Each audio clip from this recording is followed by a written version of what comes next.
First tonight, a breaking story. Former President Donald Trump was rushed off stage after shots were fired at his rally in Butler, Pennsylvania today. Trump said in a social media post that he was injured when a bullet pierced the upper part of his right ear. The Secret Service says Trump is now safe, and his campaign says he is out of the hospital after being checked. The U.S. Secret Service confirmed 2 people are dead, and the gunman, as well as an audience member and 2 spectators, were critically injured. Law enforcement sources tell CBS News the shooting is being investigated as an attempted assassination. They also say the suspect was shooting with an AR-style rifle from 200 to 300 feet away, and that the gunman was on an elevated platform on a shed outside the security perimeter that was set up by the Secret Service. Now, government officials are responding to the shooting. In a statement, U.S. Senator Amy Klobuchar said, quote, "I am horrified by what happened at the rally today. My thoughts and prayers are with former President Trump, his family, those injured, and the family of the rally participant who was killed. Violence has absolutely no place in our democracy," end quote. And Iowa Governor Kim Reynolds also released a statement saying, in part, quote, "This assassination attempt on former president, current nominee for president and leader of the Republican Party marks a dark day in American history," end quote. Now, following the shooting at Trump's rally in Pennsylvania, I reached out to political analyst Race Hardy to see how this shooting could impact the election and its historic significance. This hasn't happened since the Reagan era, so this is pretty historic, right?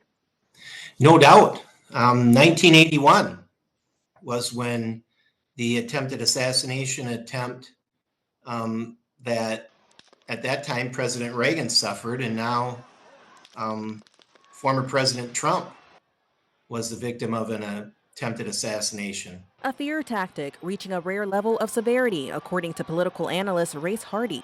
Now, them being rare doesn't make it any less serious. It's, in my opinion, it's evil, an act of evil at what should be a positive gathering of human beings as a rally. President Biden addressed the shooting that occurred earlier today at a Trump rally in Pennsylvania, saying everybody must condemn it, and referring to the former president as Donald in a checkup call this afternoon, demonstrating the power of humanity over politics.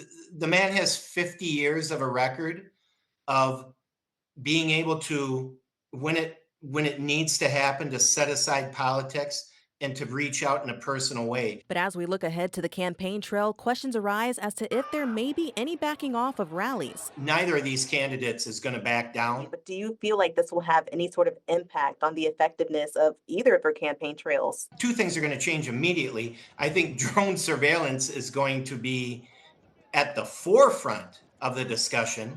And the second thing is, I don't think there's any doubt that from now on, any major candidate is going to be behind bulletproof glass. And Hardy says this afternoon's events could also bring about shortened rallying times. Ultimately, the shooting that occurred today and its response sets the tone for the country's condition.